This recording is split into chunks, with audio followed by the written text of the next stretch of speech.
Bengali man YouTube চ্যানেলে সকলকে স্বাগত। দুদিন আগেই এরিথমেটিকের সাম্প্রতিক আশা এবং এক্সপেক্টেড 550টা প্রশ্ন নিয়ে একটা ইবুক তৈরি করেছি, যেটা তোমরা অনেকেই কিনেছো। মোট 550টি প্রশ্নের একটা 80 পাতার ইবুক। 1 MB সাইজের এই বইটির প্রশ্ন ইংরেজি মাধ্যমে আছে, যেখানে লেটেস্ট প্যাটার্নের পাটিগণিতের সঙ্গে সঙ্গে সামান্য কিছু অ্যাডভান্স ম্যাথও আছে। WBCS মেন, SSC CGL এবং CHSL ও রেলের বিভিন্ন পরীক্ষায় এটা সাহায্য করবে আশা রাখি। প্রয়োজন মনে করলে নিচের লিঙ্কে ক্লিক করে কিনতে পারো।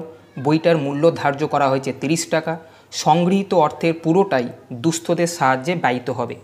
মূলত 2018 সালের WBCS মেনের আসা প্রশ্নের ট্রেন্ড এবং গতবারে SSC ও NTPC ও গ্রুপ ডি পরীক্ষার শেষের দিকে সেটে আসা প্রশ্নের কথা মাথায় রেখে এই প্রশ্নের সংকলন। এখন প্রশ্ন ছিল, এর উত্তর দেওয়া থাকলেও এক্সপ্লেনেশান নেই। দেখো, আমি যেভাবে ভিডিওর মাধ্যমে অঙ্ক দেখাই সেভাবে লিখে দিলে তোমরা বুঝতে পারতে না। ডেসক্রিপটিভে করা থাকলেও অনেক বড় হবে। তাছাড়া আমি মনে করি যারা আমার চ্যানেল ফলো করো তারা অনেক অঙ্কই নিজেরা করতে পারবে। বর্তমান সিচুয়েশানে শুধুমাত্র নিজেরা যা শিখেছো তার অ্যাপ্লিকেশান কম সময় করতে পারো কিনা তার স্বমূল্যায়নের জন্যই এই সেট। কিছু কিছু প্রশ্ন সেটে আছে যেগুলো হয়তো তোমরা অনেকেই পারছো না, সেরকম কিছু প্রশ্ন নিয়ে আজকের এই সেশন। প্রশ্নের শেষে ইবুকের কোশ্চেন আইডি দেওয়া আছে। বেশ কিছু অঙ্ক ধীরে ধীরে আমি করিয়ে দেবো। আগে নিজেরা চেষ্টা করো। যে অঙ্কে মনে হবে খুব সমস্যা হচ্ছে আমাকে ইউটিউবে অথবা ফেসবুক পেজের মারফত কোশ্চেন নাম্বার লিখে দেবে। আমি সুযোগ মতো ভিডিও তৈরি করে সলভ করে দেবো। তার কারণ সামনে অনেক এক্সাম পেন্ডিং আছে, সব এক্সামের জন্যই ভিডিও বানাতে হবে। সেশন শুরু করার আগে আরেকবার বলবো, যারা ইবুকটা নিতে চাও তারা ডিসক্রিপশান বক্সে লিঙ্ক আছে, ওই লিঙ্কে গিয়ে ইবুকটা নিতে পারো। চলো আজকের সেশন শুরু করা যাক। প্রথম যে প্রশ্নটা তোমরা দেখছো এখানে 1 নম্বর আছে। এই প্রশ্নটাই ইবুকের কোশ্চেন নাম্বার 44-এ তোমরা পাবে। কোশ্চেন কি বলছে? এ hotel incurs 2 types of expenses, one which is fixed and the other depends upon the number of guests. When there are 10 guests, the total expenses of the hotel is rupees 6,000. Also, when there are 25 guests, the average of the expenses per guest is rupees 360. What is the total expenses of the hotel when there are 40 guests? বলেছে যে একটা হোটেলে একটা অংশ fixed আছে, খরচের একটা অংশ ফিক্সড আছে এবং আর একটা অংশ হোটেলে যতজন গেস্ট আসবে তার উপর ডিপেন্ড করবে। যদি হোটেলে 10 জন গেস্ট আসে তখন টোটাল খরচ 6,000 টাকা। যদি হোটেলে 25 জন গেস্ট আসে তখন অ্যাভারেজ খরচ হয় 360 টাকা করে। যদি 40 জন গেস্ট আসে তবে কত টাকা খরচ হবে? এই তো প্রশ্ন। দেখো, খুব সাধারণ প্রশ্ন। বলেছে হোটেলে একটা ফিক্সড খরচ আছে, যে খরচটা ফিক্সড আছে সেই খরচটাকে তুমি মনে করো কে টাকা, যে এই টাকাটা খরচ হবেই। আর একটা বলেছে and the other depends upon the number of guests. মানে কি নাম্বার অফ গেস্ট মানে কি? প্রতি গেস্ট বা প্রতি মাথা পিছু একটা নির্দিষ্ট খরচ হতে পারে। মনে করো আমি বললাম একজন গেস্টের জন্য 100 টাকা করে খরচ, তাহলে 10 জন গেস্ট হলে 10 × 100 টাকা খরচ হবে। যদি 20 জন গেস্ট আছে তাহলে 20 × 100 টাকা খরচ হবে। অর্থাৎ আর একটা যে অংশ আছে সেটা হচ্ছে পার হেড, অর্থাৎ গেস্ট যতজন আসবে প্রতি গেস্ট পিছু আমার X টাকা করে খরচ হবে। বোঝা গেছে? তাহলে এই টাকাটা ফিক্সড, যতজনই গেস্ট আসুক না কেন আমি এই কে টাকাটা খরচ আমার হবেই, প্লাস যতজন গেস্ট আসবে তাকে আমি X টাকা দিয়ে গুণ করব, কারণ পার হেড খরচ আমি X টাকা করে ধরছি, সেটা হবে টোটাল খরচ। এখানে বলেছে যখন 10 জন গেস্ট আসছে তখন হোটেলের টোটাল খরচ হচ্ছে 6,000 টাকা। আচ্ছা, যখন 10 জন গেস্ট আসছে তখন তো হোটেলের ফিক্সড খরচ কে সেটা দিতেই হবে, প্লাস এই 10 জন গেস্টের জন্য তোমার টাকা দিতে হবে। প্রতি গেস্টের জন্য যদি X টাকা করে খরচ হয় তাহলে 10 জন গেস্টের জন্য 10X টাকা খরচ হবে। এই টোটাল খরচটা ওরা বলেছে 6,000 টাকা। বোঝা গেছে? আবার যখন 25 জন গেস্ট আসে তখন পার গেস্টের জন্য খরচ হয় 360 টাকা। দেখো, যখন 25 জন গেস্ট আসছে তখন আমি বলবো এই কে টাকাটা তো ফিক্সড, এটা দিতেই হবে, প্লাস পার হেড 360 টাকা করে যদি হয় তাহলে 25 জন গেস্টের জন্য মোট কত খরচ হবে? এক একজন গেস্টের জন্য খরচ হয় 360 টাকা। 25 জন গেস্টের জন্য খরচ হবে, এটাকে 25 দিয়ে গুণ করব, 25 দিয়ে গুণ করলে হবে 9,000 টাকা। এটা মোট খরচ হবে 25 জন গেস্টের জন্য। কিন্তু আমি জানি পার গেস্টের জন্য এক্স টাকা করে খরচ আমি প্রথমেই ধরেছি, তাহলে 25 জন গেস্টের জন্য 25x টাকা খরচ হবে। তাহলে 25 জন গেস্টের জন্য মোট কত টাকা খরচ হচ্ছে, এই ফিক্স টাকাটা প্লাস 25 জন গেস্টের জন্য এই টাকাটা, মোট খরচ এখানে এই সবে বার করলাম 9000 টাকা। এটাকে জাস্ট সলভ করতে হবে। এটাকে যদি সলভ করো, দেখো আমি যদি বিয়োগ করে দিই তাহলে এইটা কেটে যাবে। 25x থেকে 10x বাদ গেলে -15x, 9000 থেকে 6000 বাদ গেলে -3000। এখান থেকে মাইনাসটা কেটে দাও, তাহলে এক্সের ভ্যালু হলো 200 কি, তাহলে পার হেড খরচ হচ্ছে 200 টাকা করে। এটা আমি এখান থেকে বার করতে পারলাম। এই এক্সের ভ্যালু 200টা এই ইকুয়েশনে অথবা এই ইকুয়েশনে বসিয়ে দাও। আমি যদি এই ইকুয়েশনটায় বসাই তাহলে কি আসবে, কে প্লাস এক্সের ভ্যালু 200 বসালে 10 গুণিতক 200 সমান 2000 সমান 6000 টাকা। তাহলে কে এর ভ্যালু হচ্ছে 6000-এর দিকে 2000টা মাইনাস হয়ে গেলে আসবে 4000। অর্থাৎ এটা হচ্ছে ফিক্সড খরচ, এটা সবসময় দিতেই হবে, আর পার হেড 200 টাকা করে খরচ আছে। এবারে বলেছে যদি 40 জন গেস্ট আছে তাহলে মোট কত খরচ হবে। দেখো 40 জন যদি গেস্ট আসেন তাহলে এই ফিক্সড টাকা কে এটা তো দিতেই হবে, প্লাস 40 জনের জন্য পার হেড এক্স টাকা করে খরচ ছিল, 40x টাকা দিতে হবে। অর্থাৎ এটা হচ্ছে মোট খরচ। কে এর ভ্যালুটা বসিয়ে দাও 4000 প্লাস 40 গুণিতক এক্সের ভ্যালু বেরিয়েছে 200, 40কে 200 দিয়ে গুণ করলে 8000, 8000 প্লাস 4000 অর্থাৎ মোট খরচ হবে 12000 টাকা, যেটা অপশান নাম্বার বিতে আছে। বোঝা গেছে? পরের প্রশ্ন 2 নম্বর প্রশ্ন যেটা আছে, তোমরা ই বুকের কোশ্চেন আইডি 100 নম্বর অর্থাৎ 100 নম্বর সিরিয়ালে এই কোশ্চেনটা ওখানে পাবে। Find the ratio of compound interest to simple interest on a some at 8% per Anam for 3 years. 3 বছরের জন্য 8% হারে কম্পাউন্ড ইন্টারেস্ট এবং সিম্পল ইন্টারেস্টের রেশিও কত হবে। খুব সিম্পল অঙ্ক। দেখো মনে করো যে মূল টাকা যেটা আছে সেটা হচ্ছে 100। যদি কম্পাউন্ড ইন্টারেস্টের ভিডিও না দেখে থাকো আমি রেকমেন্ড করব আগে কম্পাউন্ড ইন্টারেস্টের আমার ভিডিওগুলো দেখো, সেখানে কি সিস্টেমটা বলা হয়েছে। তবু আমি বলার চেষ্টা করি। 3 বছরের জন্য বলেছে বলে আমি 3টে স্ল্যাব করলাম, 1টা 2টো 3টে অথবা 1টা 2টো 3টে যেভাবেই বলো। 3 বছর মানে 1টা 2টো 3টে, বোঝা গেছে? এটা কেটে দাও।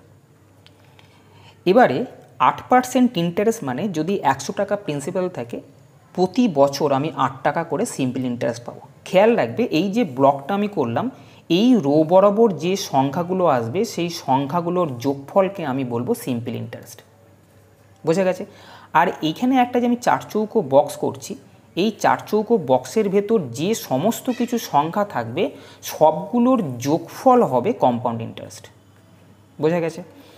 এবার দেখো সিম্পল ইন্টারেস্ট আর কম্পাউন্ড ইন্টারেস্টের ক্ষেত্রে প্রথম বছরের শেষে সিম্পল ইন্টারেস্ট কম্পাউন্ড ইন্টারেস্টের কোনো পার্থক্য থাকে না, অর্থাৎ সিম্পল ইন্টারেস্টও যা হয় কম্পাউন্ড ইন্টারেস্টও তাই হয়। তাই প্রথম বছরের শেষে আমি এই জায়গাটা 0 করলাম। বোঝা গেছে? এই রো বরাবর যে সংখ্যাগুলো আসবে তাকে সিম্পল ইন্টারেস্ট বলা হবে, টোটাল যোগফলটাকে। আর এই রো বরাবর যে সংখ্যাগুলো আসবে তাদের যোগফলকে বলা হবে difference between compound interest and simple interest. আর এই চৌকো বক্সের মধ্যে যা কিছু সংখ্যা আসবে তাদের যোগফলকে বলা হবে কম্পাউন্ড ইন্টারেস্ট। হয়েছে? এবারে শুধু কাজ কি জানো, যেহেতু ইন্টারেস্ট 8%, আমার প্রথম কাজ হবে এই যে সংখ্যাটা আছে এইখানে 0 বসাবে সবসময়। কেন? কম্পাউন্ড ইন্টারেস্ট আর সিম্পল ইন্টারেস্টের ডিফারেন্স প্রথম বছরে কিছু থাকে না, তাই এখানে 0 বসাতে হবে। এরপরে এর 8% কত হয় এখানে বসাও। 8% মানে হচ্ছে 28 64 অর্থাৎ 0.64। বোঝা গেছে? এইখানে যা আসবে তার 8%, 8-এর 8% মানে 8কে 8 দিয়ে গুণ করো 64, 2 ঘর সরাও 0.64, 8-এর 8% মানে 0.64। এখানে যে সংখ্যাটা আসবে তাকে ডাবল করে এখানে বসাও। এখানে 64 0.64 আছে, একে ডাবল করলে 1.28 আসবে। বোঝা গেছে? এই যে তীরচিহ্নটা আমি দিয়েছি আবার এর 8% করে এইখানে বসবে। বোঝা গেছে? 3 বছরের জন্য সিস্টেমটা আমি সিম্পল ইন্টারেস্ট লিখলাম, এর 8% লিখলাম, এখানে যে সংখ্যাটাই আসুন না কেন তাকে দ্বিগুণ করে এখানে বসাবে এবং এই 0.64-এর 8% আবার এই ঘরে বসাতে হবে। 0.64-এর 8% মানে কি? 0.64 8% মানে 8/100। 0.64-এ যদি দশমিক তুলে দাও তাহলে এটা 100। 64কে 8 দিয়ে গুণ করলে 512 আসে। 512কে একের পিঠে 4টে শূন্য দিয়ে যদি আমি ভাগ করি তাহলে এটা আসবে 0.0512। অর্থাৎ এর 8% মানে হচ্ছে 0.0512। আমি কি বললাম, এই জায়গায় এই যে সংখ্যাগুলো হলো 8 8 8, 0.64, 1.28, 0.0512, এই পুরো যোগফলটাকে বলা হবে কম্পাউন্ড ইন্টারেস্ট। আমাদের চেয়েছে কম্পাউন্ড ইন্টারেস্ট এবং সিম্পল ইন্টারেস্টের রেশিও কত। আমি এখান থেকে দেখতে পাচ্ছি কম্পাউন্ড ইন্টারেস্ট আর সিম্পল ইন্টারেস্টের রেশিও।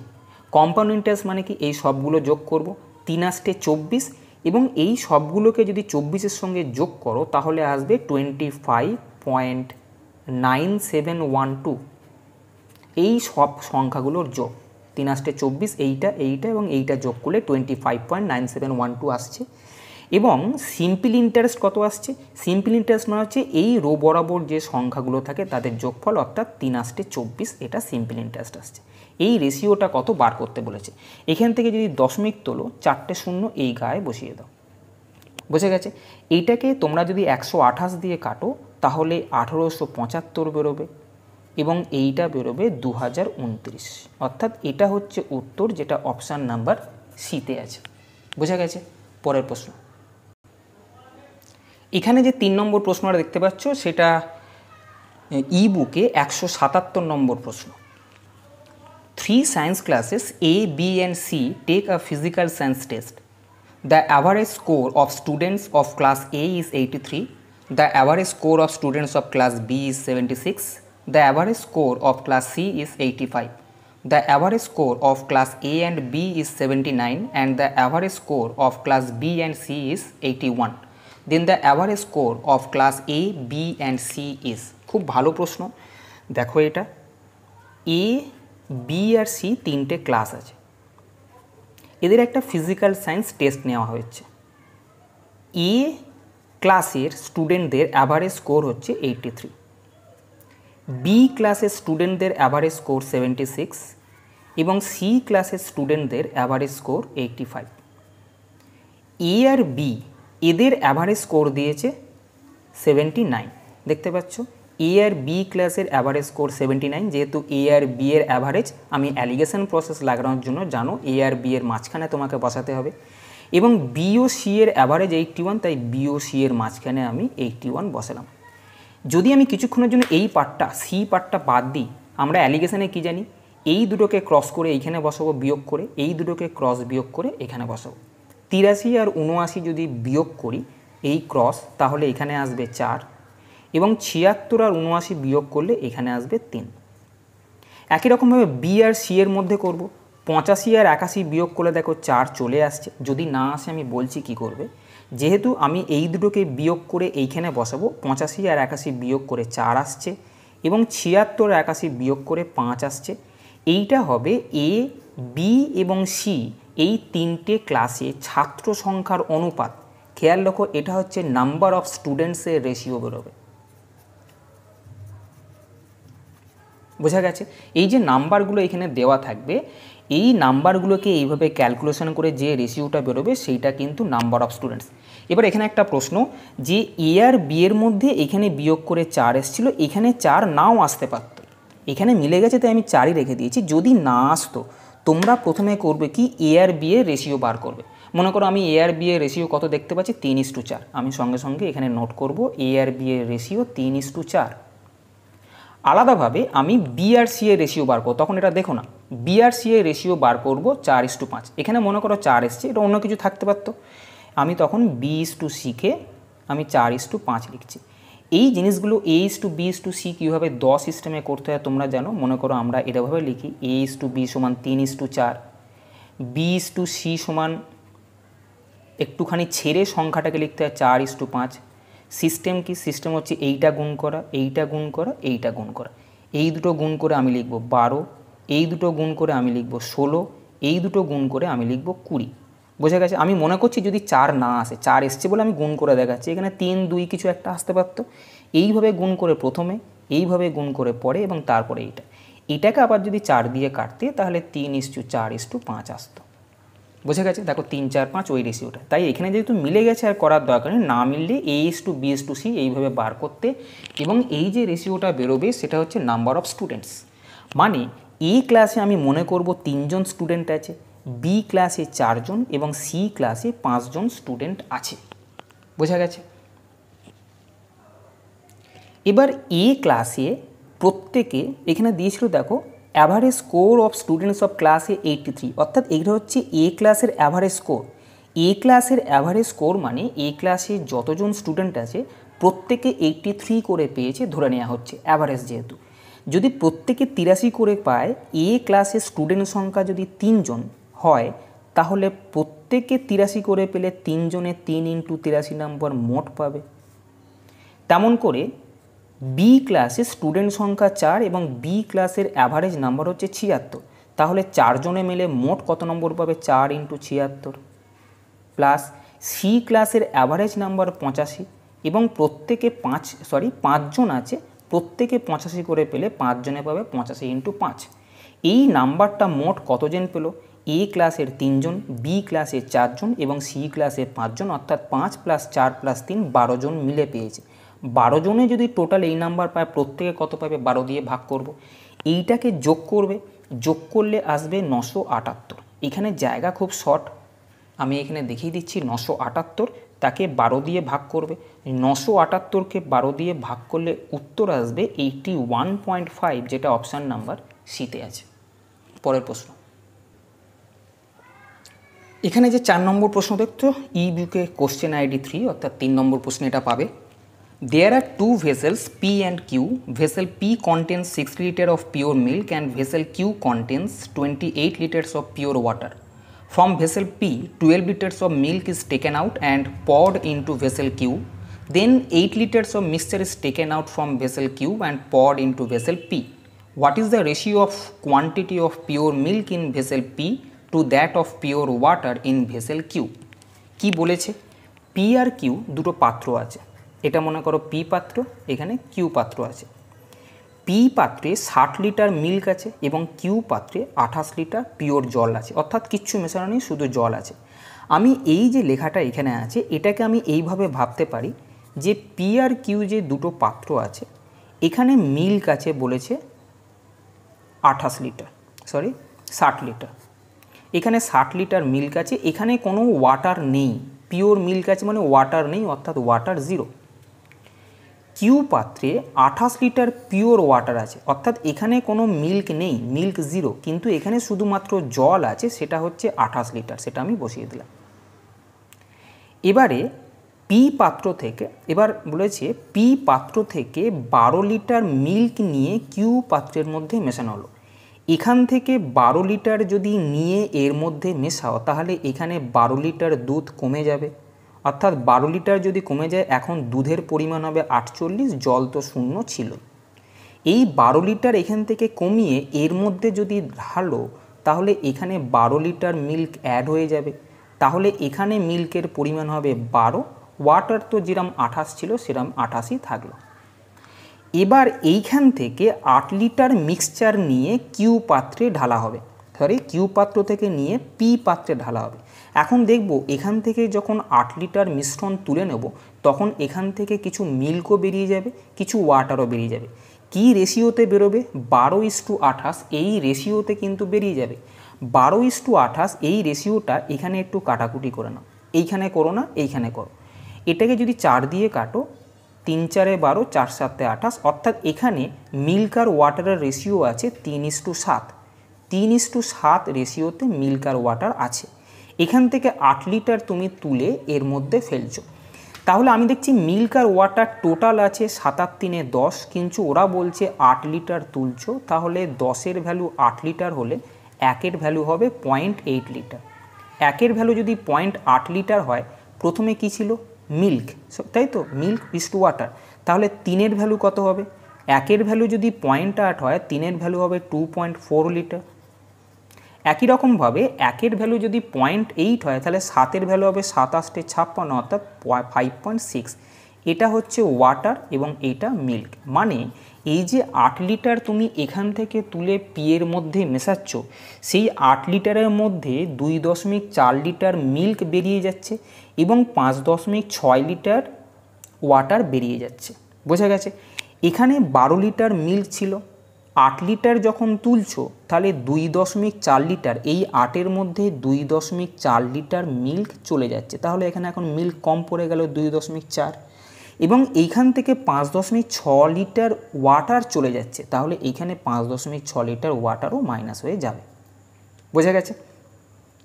দেখো প্রশ্ন যেটা চেয়েছে, এইখান থেকে যখন তুমি 8 লিটার এইখানে তুলে দিচ্ছ তখন 2.4 লিটার মিল্ক এখানে কমে যাচ্ছে, কিন্তু এখানে তখন 2.4 লিটার মিল্কটা বেড়ে যাচ্ছে। কেন? এইখান থেকে তুলে তুমি পি পাত্রের মধ্যে ঢেলে দিচ্ছ, পি পাত্রের মধ্যে যখন ঢালছো এখানে যেটা কমে যাচ্ছে 2.4 লিটার মিল্ক, এখানে গিয়ে সেটা অ্যাড হয়ে যাচ্ছে, আবার এখানে ওয়াটার যেটা কমে যাচ্ছে সেটা এইখানে গিয়ে অ্যাড হয়ে যাচ্ছে। বোঝা গেছে? এই প্রশ্ন ছিল। তাহলে আমি দেখব এখন পি পাত্রে মিল্কের পরিমাণ 50.4, এখন কিউ পাত্রে ওয়াটারের পরিমাণ 22.4। কেন আমি শুধু মিল্ক আর ওয়াটার বললাম? তার কারণ দেখো এখানে বলেছে এখন ratio of quantity of pure milk in পিতে পিওর মিল্কের পরিমাণ এবং কিউতে ওয়াটারের পরিমাণের রেশিও চেয়েছে।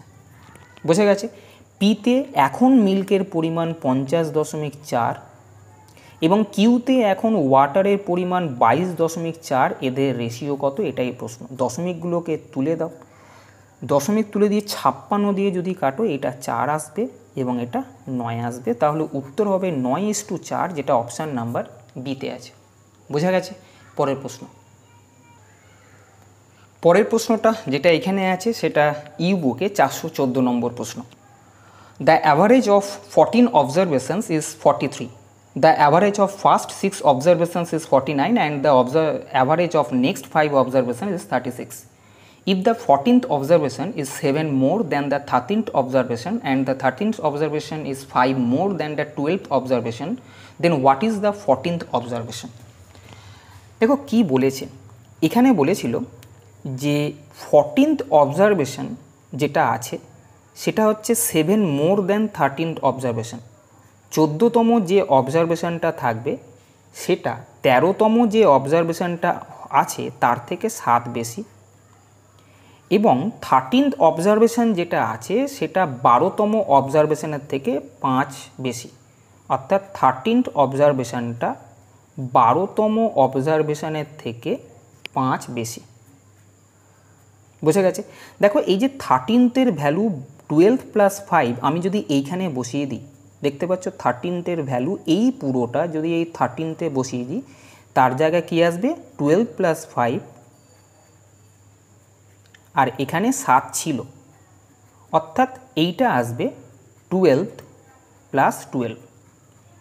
তোমাকে লাস্টে দেখো চেয়েছে 14th অবজারভেশনের ভ্যালু কত, আমি 14th অবজারভেশন যেটা সেটা পারছি ভ্যালুটা 12 + 12, অর্থাৎ আমাকে 12তম যে অবজারভেশনটা আছে তার মান বার করে তার সঙ্গে যদি 12 যোগ করি তাহলে আমার উত্তর আসবে, সেটাই কিন্তু 14th অবজারভেশন। বোঝা গেছে? এটা ফার্স্ট আমি দেখলাম। তাহলে মূল টার্গেটটা আমার থাকবে 12th অবজারভেশনটার ভ্যালু কত, যেটা বেরোবে তার সঙ্গে 12 যোগ করে আমি বলবো উত্তর, তাই তো? এবারে দেখো এখানে বলেছিল অ্যাভারেজ অফ 14 অবজারভেশন ইজ 43। 14টা যে অবজারভেশন আছে তার অ্যাভারেজ 43, তাহলে আমি বলতে পারি যে এখানে টোটাল 14 অবজারভেশন কত হবে, 14 অবজারভেশনের টোটালটা আমি বসাবো, সেই টোটাল থেকে যদি আমি অ্যাভারেজ অফ ফার্স্ট 6 অবজারভেশন, প্রথম 6টা অবজারভেশন যদি আমি মাইনাস করি, প্রথম 6টা ফার্স্ট 6 এই অবজারভেশনটা যদি আমি মাইনাস করি, এবং তারপরে বলেছে নেক্সট 5 অবজারভেশন আমি যদি এটাকেও মাইনাস করে দিই তাহলে কি আসবে দেখো, 14টা থেকে 6টা মাইনাস করলাম, তারপরের 5টা অর্থাৎ 14টা থেকে যদি 11টা অবজারভেশন আমি মাইনাস করে দিই কি আসবে, 12, 13 আর 14 নম্বর অবজারভেশন আসবে, তাই তো? দেখো তুমি মনে করো 14 থেকে বিয়োগ করছো, 5 আর 6 11, 14 থেকে যদি 11 পজিশান পর্যন্ত বাদ দিয়ে দাও, এটা 11 পজিশান মনে করো, 14 নম্বর অবজারভেশন থেকে যদি মোট 5 আর 6 11তম অবজারভেশন বাদ দিয়ে দাও তাহলে 12তম, 13তম এবং 14তম অবজারভেশন পড়ে থাকে, তাহলে আমি বলতে পারি এই বাদ দেওয়ার ফলে আমার কাছে আসবে 12তম অবজারভেশন, 13তম অবজারভেশন এবং 14তম অবজারভেশন। বোঝা গেছে? টোটাল 14টা অবজারভেশন থেকে প্রথম 11টা অবজারভেশন বাদ দিলে 12তম, 13তম এবং 14তম অবজারভেশন পড়ে থাকে। এবার 14টা অবজারভেশন টোটাল কত? 14টা অবজারভেশনের অ্যাভারেজ যদি 43 হয় তাহলে টোটাল হবে 43কে আমি 14 দিয়ে গুণ করব, মাইনাস প্রথম 6টার টোটাল কত? প্রথম 6টার অ্যাভারেজ আছে 49, অ্যাভারেজ যদি 49 হয় তাহলে টোটাল কত হবে? 49কে আমি 6 দিয়ে গুণ করব। পরের 5টা অবজারভেশনের অ্যাভারেজ আছে 36, তাহলে পরের 5টার টোটাল হবে 36টা আমি 5 দিয়ে গুণ করব। বোঝা গেছে? আমি দেখো টার্গেট ছিল 12, এইটা আমি বার করব, তাই এখানে 12টাকে আমি ফিক্স রেখে দিলাম, প্লাস 13টের ভ্যালু কত? দেখো 13টের ভ্যালু হচ্ছে 12 প্লাস 5, 12 প্লাস 5, প্লাস 14টের ভ্যালু কত? 14টের ভ্যালু হচ্ছে 12 প্লাস 12। বোঝা গেছে? এই ক্যালকুলেশনটা নিজে করো, জায়গা খুব আমার এখানে শর্ট আছে। এই যদি ক্যালকুলেশনটা তোমরা করো, এইটাকে গুণ করে এই দুটো যদি বিয়োগ করো তোমাদের 128 বেরোবে। আর এখান থেকে 12তম, 12তম, 12তম, 3টে 12তম আছে, প্লাস 5 আর 12 যোগ করলে 17 আসছে। তাহলে 3টে 12তম গুণফল কত আসবে? এই 17টাকে 128-এর দিকে নিয়ে আসো, অর্থাৎ 128 থেকে 17টাকে বাদ দাও, 128 থেকে 17 বাদ দিলে 111 হয়। 3 দিয়ে এটা কাটলে এটা আসবে 37, অর্থাৎ 12 যে টার্মটা আছে সেটা বেরোচ্ছে 37।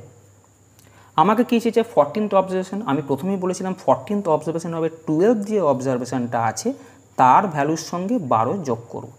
12th অবজারভেশনটা 37, তার সঙ্গে যদি 12 যোগ করি এটা আসবে 49, যেটা অপশান নাম্বার 1-তে আছে। পরের প্রশ্ন 6 নম্বর প্রশ্ন এখানে যেটা আছে ইবুকে 67, এই কোশ্চেন নাম্বার আছে। কোশ্চেনটা দেখে প্রথমেই ভয় পেয়ে যাবে, দেখো মনে হচ্ছে যেন কী প্রশ্ন আছে। অ্যাকচুয়ালি প্রশ্নটা খুবই সোজা। কেন? দেখো এখানে যে কন্ডিশানটা দিয়েছে যে 0 less than x less than y, এই কন্ডিশান দিয়েছে। আমি কিন্তু প্রথম অপশানের দিকে আমার চোখ গেছে, যেখানে আমি দেখতে পাচ্ছি এই অপশানটায় সিকে সব থেকে ছোটো বলা হচ্ছে, এই অপশানে এ, এই অপশানে বি সব থেকে ছোটো এবং এই অপশানে বি সব থেকে ছোটো। আমি যদি প্রথম টার্গেট করি যে কোন ভ্যালুটা সব থেকে ছোটো হতে পারে, তার জন্য কিছু একটা ভ্যালু আমি অ্যাজাম্পশন করে নিতে পারি। মনে করো এখানে যদি 0 আছে, 0-র তুলনায় এক্স বড়, আমি এক্সের ভ্যালুটাকে 1 মনে করি। আবার এক্সের তুলনায় ওয়াই বড়, আমি মনে করতে পারি ওয়াইয়ের ভ্যালুটা 2। কি মনে করলাম? আমি মনে করছি এক্সের ভ্যালু 1, ওয়াইয়ের ভ্যালু 2। তুমি যা খুশি মনে করতে পারো এই কন্ডিশানটা স্যাটিসফাই করিয়ে। আমি যদি মিনিমাম ভ্যালু 1 আর 2 ধরি, এক্সের ভ্যালু 1, ওয়াইয়ের ভ্যালু 2, দেখো যদি সি এর এখানে পুরোটা বসানোর দরকার নেই, জাস্ট অবজারভেশন, যদি সি এর এখানে আমি ওয়াই আর এক্সের ভ্যালু বসাই, ওয়াইয়ের ভ্যালু যদি 2 বসাই তাহলে এটা আসবে 7 গুণিতক 2 = 14, মাইনাস এক্সের ভ্যালু 1 হলে 19 × 19, এইখানে ওয়াইয়ের ভ্যালু 2 বসালে 17 × 2 = 34 এবং এক্সের ভ্যালু 1 বসালে 7 × 1 = 7। এটা যখন ক্যালকুলেশন করবে -5 বাই কিছু একটা, 34 থেকে 7 বাদ দাও 27, এটা মাইনাসে আসছে। তোমাকে সঙ্গে সঙ্গে দেখতে হবে যে এ আর বি এর ভ্যালুটা মাইনাসে আসছে না প্লাসে আসছে, অর্থাৎ পজিটিভে আসছে না নেগেটিভে আসছে। যদি দেখো এ আর বি এর ভ্যালুটা পজিটিভে আসছে এবং সি একমাত্র নেগেটিভে আসছে, তাহলে আমি বলবো এ আর বি এর তুলনায় সি হচ্ছে সব থেকে ছোটো, যেটা অপশান 1টাতেই আছে। বোঝা গেছে? আমি আগে অঙ্কটা করাই, তারপরে তোমাদের প্রশ্ন কি মনে আসতে পারে আমি সেটা উত্তর দিচ্ছি। আমি যদি এর ভ্যালুটা এখানে এর ভ্যালু বার করি, এক্সের ভ্যালু 1 আর ওয়াইয়ের ভ্যালু 2 বসিয়ে, দেখো আমি এর ভ্যালুটা কীভাবে বার করতাম, এ = জাস্ট দেখতাম যে এটা ওয়াইয়ের ভ্যালু যদি 2 বসাতাম 17 × 2 = 34 আসতো, এক্সের ভ্যালু 1 বসালে 15 × 1 = 15, ওয়াইয়ের ভ্যালু 2 আসলে 13 × 2 = 26 এবং এক্সের ভ্যালু 1 আসলে 11 × 1 = 11। আমি ক্যালকুলেশন করছি না আপাতত। আমি এখানে দেখতে পাচ্ছি 34 বড়, তার মানে এখানে পজিটিভ আসবে। এখানে দেখতে পাচ্ছি 26 বড়, মানে এটা পজিটিভ আসবে, অর্থাৎ এই ভ্যালুটা পজিটিভ ভ্যালু। যদি বি এর ভ্যালু তুমি বার করতে চেষ্টা করতে, ওয়াইয়ের ভ্যালু 9 বসালে দেখো 9 × 2 = 18, এক্সের ভ্যালু 1 বসালে 17 × 1 = 17, ওয়াইয়ের ভ্যালু 2 বসালে 15 × 2 = 30 এবং এক্সের ভ্যালু 1 বসালে 9 × 1 = 9। এখানেও 18 থেকে 17 বাদ দিলে পজিটিভ ভ্যালু বেরোচ্ছে। এবং 30 থেকে 9 বাদ দিলে 21, এটাও কিন্তু পজিটিভ ভ্যালু বেরোচ্ছে। বোঝা গেছে? অর্থাৎ আমি দেখলাম যে বি এর ভ্যালুটাও পজিটিভ। দেখো এ বি দুজনেই পজিটিভ, সি শুধুমাত্র নেগেটিভ। তার মানে এ আর বি এর ভ্যালু যাই বেরুক না কেন, সি কিন্তু সব থেকে ছোট হবে। এই একটাই অপশান আছে যেখানে সি একদম শেষে আছে, মানে সি সবার ছোট, তাই আমি এখানে উত্তর এটাকেই করব।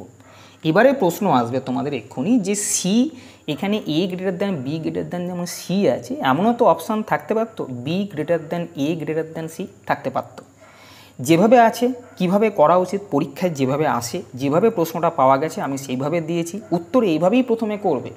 যদি তোমাদের মনে যে প্রশ্নটা আসছে সি যদি দুটোতে থাকে, আর একটাতেও সি আছে যেখানে বি প্রথমে এ পড়ে আছে, তখন কি করবে? এ এর ভ্যালুটাকেও বার করবে, বি এর ভ্যালুটাকেও বার করবে। ফ্র্যাকশানে যেটা বেরোবে, যেমন মনে করো যদি এখান থেকে এ এর ভ্যালু এখানে কত আসছে করেই নাও না, 19, আর এখান থেকে আসছে 15, তাই তো? এটা এ এর ভ্যালু। আর বি এর ভ্যালু কত আসছে? 1/21। আমরা এটাকে এ এটাকে বি বলছি, প্রশ্ন এদের মধ্যে বড় কে? দেখো ক্রস যদি গুণ করো, 21কে 19 দিয়ে গুণ করে এখানে বসাবে, 15কে 1 দিয়ে গুণ করে এখানে বসাবে, 15 × 15 আর 19কে 21 দিয়ে গুণ করলে 380-র ওপরে হবে। তাহলে এই ফিগারটা বড় হচ্ছে। যে ফিগারটা বড় হবে এইটা যার কাছে আছে সে বড় হয়। তাহলে আমি যদি এই দুটোকেও কম্পেয়ার করতাম তাহলে দেখছি এ বড়, আর এখানে এটা 15 আসছে, অর্থাৎ বি তখন ছোট হয়ে যাবে, অর্থাৎ এ বি এর থেকে বড়, আর সি যেহেতু নেগেটিভ তাই নেগেটিভ আসবে। কিন্তু এতদূর সাধারণত করতে হয় না। পরীক্ষার সময় যে প্রশ্নগুলো দেওয়া হয়, তোমরা যদি অপশানগুলোকে ভালো করে খেয়াল করো, অর্ধেক প্রশ্ন কিন্তু অপশান থেকে চলে আসার কথা। বুঝে গেছে? যা লেটেস্ট ট্রেন্ডস আসছে সেখানে কিন্তু অপশান কিন্তু তোমাদের দেখতেই হবে। পরের প্রশ্ন 7 নম্বর প্রশ্ন যেটা এখানে আছে সেটা ই বুকে 97 নম্বর প্রশ্ন, যেখানে বলা হয়েছে a train T1 whose length is the same as the length of a bridge crosses the bridge in 40 seconds. Two trains T2 and T3 having lengths 80 meter less and 80 meter more respectively than that of train T1 cross the bridge in 20 seconds and 8 seconds respectively. If the speeds of T1, T2 and T3 all the same, then the value of x is। কি বলেছে? T1 একটা train আছে যার লেন্থটা একটা ব্রিজের লেন্থের সমান, সেই ব্রিজটাকে ওই ট্রেনটা 40 সেকেন্ডে ক্রস করলো। T1 এই যে ট্রেনটা আছে, এই ট্রেনটার যে লেন্থ আছে মনে করো এল মিটার, আমি ধরলাম ট্রেনটার লেন্থ এল মিটার হয়েছে, আমি ব্যাকেটে রাখছি, এটা এল মিটার লেন্থটা, এটা একটা ব্রিজের লেন্থের সঙ্গে সমান। এই ব্রিজটাকে এই ট্রেনটা 40 সেকেন্ডে ক্রস করেছে। এবং আরও দুটো ট্রেন আছে যারা T2 এবং T3, এই T2 ট্রেনটার লেন্থ হচ্ছে T1 লেন্থ যে ট্রেনটা আছে তার তুলনায় 80 মিটার লেস। দেখছো T2টা হচ্ছে 80 মিটার লেস দেন T1, মানে T1-এর যা লেন্থ আছে অর্থাৎ এল, তার থেকে 80 মিটার কম হচ্ছে T2-র লেন্থ, T2 ট্রেনটা। এবং T3 যে ট্রেনটা আছে তার লেন্থ হচ্ছে T1 ট্রেনের থেকে 80 মিটার বেশি। T1 ট্রেনের লেন্থ এল মিটার, তাহলে T3 তার থেকে 80 মিটার বেশি। বোঝা গেছে প্রশ্ন কি বলেছে? এবারে দেখো আর একটা ডাটা দেওয়া আছে, তিনটে ট্রেনের স্পিডই সমান, T1, T2, T3 এই তিনটে ট্রেনের স্পিড সমান। তুমি স্পিডটাকে মনে করো এ মিটার পার সেকেন্ড। বোঝা গেছে? তিনজনেরই সমান স্পিড, সেটা হচ্ছে এ মিটার পার সেকেন্ড আমি ধরে নিলাম। এবারে কোনো ট্রেন যদি কোনো ব্রিজকে অতিক্রম করে তখন ট্রেনটা তার নিজের দৈর্ঘ্য প্লাস ব্রিজের দৈর্ঘ্যের সমষ্টির সমান দূরত্ব কিন্তু যায়। এখানে যখন প্রথমে T1 ট্রেনটার কথা বলা হয়েছিল, T1 ট্রেনটা তার সমান দৈর্ঘ্যের ব্রিজটাকে 40 সেকেন্ডে ক্রস করে। আমরা কি জানি? T1 ট্রেনের লেন্থ হচ্ছে এল, এই এল ট্রেনটা ব্রিজের দৈর্ঘ্য এল, এটাকে যখন ক্রস করবে তখন তাকে যেতে হবে ট্রেনের নিজের দৈর্ঘ্য প্লাস ব্রিজের দৈর্ঘ্য, অর্থাৎ এত মিটার যেতে হবে। এত মিটার গেছে 40 সেকেন্ডে। 40 সেকেন্ডে যদি যায়, দেখো স্পিডটা কত ছিল ট্রেনের? এ মিটার পার সেকেন্ড করে। তাহলে ট্রেনটা T1 ট্রেনটা টোটাল এল প্লাস এল অর্থাৎ 12 মিটার যাচ্ছে, স্পিড হচ্ছে এ মিটার পার সেকেন্ড। এই স্পিডে 12 মিটার যেতে তার কত সময় লাগবে? যত সময় লাগবে সেটা এখানে দেওয়া আছে 40 সেকেন্ড। ভালো করে বোঝো, টেনটা T1 টেনটা গেল এল মিটার প্লাস ব্রিজের দৈর্ঘ্য এল মিটার, অর্থাৎ 12 মিটার যাচ্ছে। স্পিডটা কত? এ মিটার। তাহলে আমি বলবো এ মিটার পার সেকেন্ড মানে এ মিটার যাচ্ছে 1 সেকেন্ডে, 1 মিটার যাবে 1/a সেকেন্ডে, এবং মোট এল প্লাস এল অর্থাৎ 12 মিটার যাবে, উপরে 12টা আসছে। বোঝা গেছে? তাহলে আমি এখান থেকে এল প্লাস এল 12 এর ভ্যালু কত বলতে পারি? 40কে এ দিয়ে গুণ করলে 40a। এটাকে খেয়াল রাখো যে 12 এর ভ্যালু 40a পেলাম। বোঝা গেছে? এবারে T2 যে টেনটা আছে সেই টেনটা T2 টেনটা ব্রিজটাকে ক্রস করেছে 20 সেকেন্ডে। T2 টেনটা ব্রিজটাকে ক্রস করেছে 20 সেকেন্ডে। T2 টেনটা যখন এল লেন্থের ব্রিজটাকে ক্রস করবে তখন সে যাবে তার নিজের দৈর্ঘ্য, অর্থাৎ এল মাইনাস 80 নিজের দৈর্ঘ্য প্লাস ব্রিজের দৈর্ঘ্য। বোঝা গেছে? T2 টেন যখন ব্রিজকে ক্রস করবে তার নিজের দৈর্ঘ্য প্লাস ব্রিজের দৈর্ঘ্য যাবে, এই টোটাল দৈর্ঘ্যটা যাবে এই এ মিটার পার সেকেন্ডে। তাহলে তার মোট কত সময় লাগবে? এই দৈর্ঘ্য প্লাস স্পিড, দৈর্ঘ্যকে স্পিড দিয়ে ভাগ করলে তোমার কি বেরোবে? টাইমটা বেরোবে।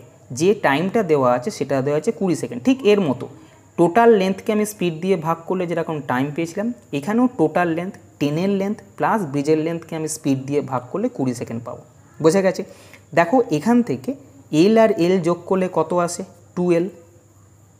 দেখতে পাচ্ছ এল আর এল যোগ করলে 2l মাইনাস 80, আর এটা 20কে এ দিয়ে গুণ করলে এদিকে আমি 20 বসিয়ে দিচ্ছি। 12 এর ভ্যালু 40 এখানে পেয়েছিলাম, মাইনাস 20 এটা এদিকে নিয়ে চলে আসো, মাইনাস 80টা এদিকে নিয়ে যাও। 40 থেকে 20 বাদ দিলে 20 এর ভ্যালু হচ্ছে 80, তাহলে এ এর ভ্যালু 4। বোঝা গেছে? তাহলে এ এর ভ্যালুটা 4 বেরোলো। এবারে লাস্ট যে ডাটা দেওয়া আছে যে T3 টেনটা ব্রিজটাকে 1 সেকেন্ডে ক্রস করেছে। T3 টেনটা যখন ব্রিজকে ক্রস করবে তখন তাকে যেতে হবে T3 টেনের নিজস্ব দৈর্ঘ্য প্লাস ব্রিজের দৈর্ঘ্য। এইটা ওই একই রকম এ স্পিডে যাবে, এর সময় লেগেছে 1 সেকেন্ড। এটা খেয়াল করো। বোঝা গেছে? T3 টেন নিজের দৈর্ঘ্য যাবে প্লাস ব্রিজের দৈর্ঘ্য যাবে, এ মিটার পার সেকেন্ডে যাবে, ওরা সময় বলেছে 1 সেকেন্ড, তাই আমি এখানে x বসালাম। এখানে এল প্লাস এল যোগ করলে কত আসবে? 12। 12 এর ভ্যালু কত এসছে? 40a। এর ভ্যালু কত? 40। যদি আমি এর ভ্যালু 4 বেরিয়েছে, যদি এখানে এর ভ্যালু 4 অর্থাৎ 4 দিয়ে 40-এ গুণ করি তাহলে এটা বেরোবে কত? 160।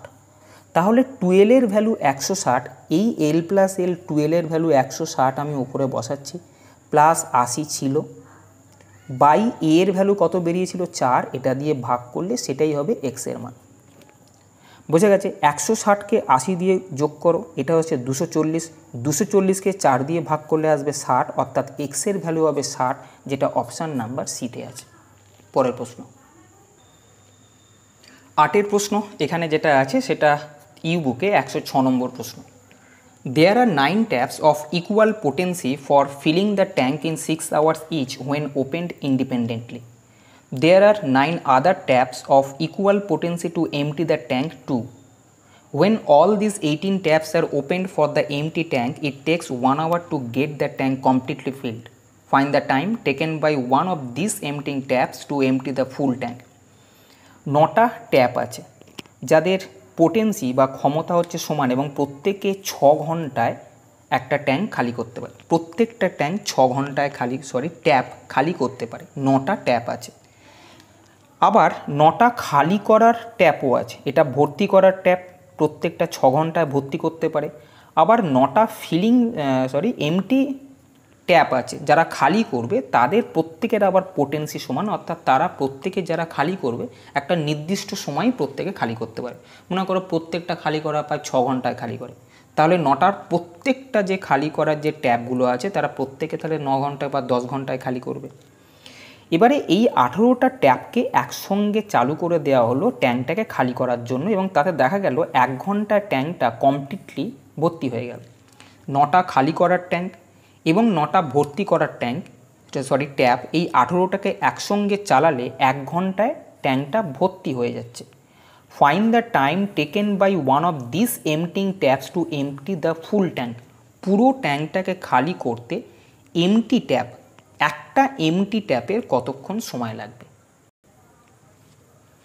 দেখো কি বলেছে, যে ফিলিং পাইপগুলো আছে যারা ভর্তি করছে, আমি এখানে লিখছি ভর্তি করার পাইপ যারা আছে, ভর্তি করার পাইপ কারা আছে, এখানে ফিলিং পাইপ যেহেতু আমি F1 F2 F3 এফ দিয়ে ফিলিং, তাই F2 F3 এরম করে কতগুলো পাইপ আছে, এরম করে F9 অর্থাৎ 9টা ফিলিং পাইপ আছে এবং প্রত্যেকে 6 ঘন্টায় ভর্তি করে, লেখা আছে প্রত্যেকে 6 ঘন্টায় ভর্তি করে। আর যারা 9টা যে ইকুয়াল পোটেন্সির এমটি ট্যাঙ্ক আছে, এটা হচ্ছে খালি করার ট্যাঙ্ক, খালি করার পাইপ, এমটি যেহেতু ই দিয়ে লিখছি খালি করার, এরকম 9টা আছে, E1 E2 E3 করে করে 9টা খালি করার ট্যাপ আছে। এদের পোটেন্সি সমান জানা নেই, অর্থাৎ ক্ষমতা সমান যে প্রত্যেকে কত ঘন্টায় খালি করবে জানা নেই, সেটাই প্রশ্ন চেয়েছে, বোঝা গেছে, এটা জানা নেই। এবারে বলেছে এখানে যে 9টা ভর্তি করার পাইপ আছে আর এখানে যে 9টা খালি করার পাইপ আছে, এই 18টাকেই একসঙ্গে চালিয়ে দেওয়া হবে। দেখো 18টাকে যখন একসঙ্গে চালিয়ে দেওয়া হলো তখন কি হবে, এরাও কাজ করবে এরাও কাজ করবে, অর্থাৎ F1 F2 F3 F9 পর্যন্ত 9টা পাইপ কাজ করবে, আর E1 E2 E3 যারা খালি করছে তারাও কাজ করবে। আমি যদি এরম করে এটাকে সেট করি যে F1 এবং E1 একটা সেট, অর্থাৎ ফিলিং আর এমটি, একটা খালি একটা ভর্তি করছে, এরম করে F2 E2 এই একটা সেট, এরম করে যদি একটা সেট করি, এইভাবে যদি সেট করে যাও দেখবে যে F9 আর E9 মোট 9টা সেট হচ্ছে, 9টা সেট। এইগুলোকে এই সবগুলো আর এই সবগুলো, এই 18টাকে একসঙ্গে চালিয়ে দিচ্ছ, এই 18টাকে আমি এইভাবে লিখছি, এইটা একটা সেট, এইটা একটা সেট, এইটা একটা সেট, এইভাবে কিন্তু আছে। এই 18টা সেটকে যখন আমি একসঙ্গে পাঞ্চ করে দিচ্ছি তখন দেখো যদি আমি দুটো দুটো করে এক একটা সেট নিই তাহলে কিন্তু এখানে দুটোকে মিলিয়ে একটা সেট, এখানে দুটোকে মিলিয়ে একটা সেট, এইভাবে 18টার জন্য 9টা এরকম সেট আসবে, বোঝা গেছে, 9টা সেট এলো। মোট 18টা পাইপ হচ্ছে, 9টা ভর্তি করার 9টা খালি করার। এটাকে যদি আমি এক একটা সেট নিই, দুটো দুটো করে যদি একটা সেট নিই তাহলে দুটো দুটো করে সেট নিলে মোট 9টা সেট হচ্ছে, এইটা একটা সেট, এটা একটা সেট, এটা একটা সেট। বলেছে এরা এই 9টা সেট 1 ঘন্টায় ট্যাঙ্কটাকে ভর্তি করে দেবে, অর্থাৎ আমি লিখতে পারি এই 9টা সেট, এক একটা সেটে কী আছে, এক একটা সেটে একটা ফিলিং পাইপ আছে, একটা এমটি, একটা ফিলিং একটা এমটি, বোঝা গেছে। এই 9টা সেট 1 ঘন্টায় পুরো ট্যাঙ্কটাকে খালি করে ভর্তি করে দেবে, মানে এক অংশ ভর্তি করে দেবে। আমি এখানে একের পিছনে অংশ লিখতে নিই, তো আমি সুবিধার জন্য এক অংশ লিখলাম। যে 9টা সেট এখানে বলেছে যে empty tank it takes 1 hour to get the tank completely filled, এই 9টা সেট মিলে 1 ঘন্টায় এক অংশ ভর্তি করে দেবে। তাহলে একটা সেট 1 ঘন্টায় 1/9 অংশ ভর্তি করবে, অর্থাৎ আমি বলতে পারি একটা সেট 1/9 অংশ ভর্তি করে 1 ঘন্টায়। 1/9 অংশ যদি 1 ঘন্টায় ভর্তি করে একটা সেট, তাহলে একটা সেট 1 অংশ ভর্তি করতে 9 ঘন্টা সময় নেবে, তাই না। 1/9 অংশ ভর্তি করতে যদি 1 ঘন্টা সময় নেয়, 1 অংশ ভর্তি করতে 9 ঘন্টা সময় নেবে। একটা সেটের মধ্যে কে কে আছে, একটা সেটের মধ্যে একটা ফিলিং পাইপ আছে, একটা এমটি পাইপ আছে। ফিলিং পাইপ যারা আছে তারা প্রতি ঘন্টায় 6 করে কিন্তু পোটেন্সি, অর্থাৎ 6 ঘন্টায় ভর্তি করে দেয়, তাহলে ফিলিং পাইপের পোটেন্সি হচ্ছে 6। আর এমটি ট্যাঙ্কের ট্যাপের পোটেন্সি বার করতে বলেছে, আমি এটাকে এক্স মনে করছি। তোমরা জানো একটা ভর্তি একটা যদি খালি থাকে, মনে করো এক্স ঘন্টায় যদি ভর্তি করে, ওয়াই ঘন্টায় যদি খালি করে, একটা ফর্মুলা আছে x(y/x-y), এই সময় কিন্তু ভর্তি হবে। এখানেও তাই, এটা ভর্তি করছে এটা খালি করছে, তাহলে এদেরকে যদি চালু রাখা হয় তাহলে এইটা গুণিতক এইটা বাই 6 - x, বোঝা গেছে। একটা ভর্তি একটা খালি থাকলে xy/x-y এই ফর্মুলাটা আসে। এতে বেরোয় যে টোটাল কত সময় ট্যাঙ্কটা ভর্তি হচ্ছে। এখানে যেহেতু আমি দেখলাম এইটা ভর্তি হতে 6x/6 - x সময় লাগছে, তাহলে এখানে যে সময়টা পেয়েছি সেটা হচ্ছে 9 ঘন্টা। দেখো এখানে এক অংশ ভর্তি হতে 9 ঘন্টা সময় লেগেছে, তাহলে আমি বলতে পারি এই ভ্যালুটা হচ্ছে 9। আবার বোঝো, এই একটা সেটের মধ্যে কারা আছে, একটা ফিলিং পাইপ একটা এমটি পাইপ আছে, এরা 9 ঘন্টায় ভর্তি করে দেয় একটা সেট। এই একটা সেটের মধ্যে ফিলিং পাইপ 6 ঘন্টায় ভর্তি করে, এমটি পাইপটা জানি না কত ঘন্টায় ভর্তি করে, সেটাকে আমি এক্স মনে করছি। তাহলে একটা ফিলিং পাইপ একটা এমটি পাইপ যদি থাকে ফর্মুলা হয় x y by x minus y, x y by x minus y. এই সময় বেরোলো, কিন্তু আমি দেখলাম যে একটা সেট ভর্তি করে 9 ঘন্টায়, তাই এইটা সময় নয়।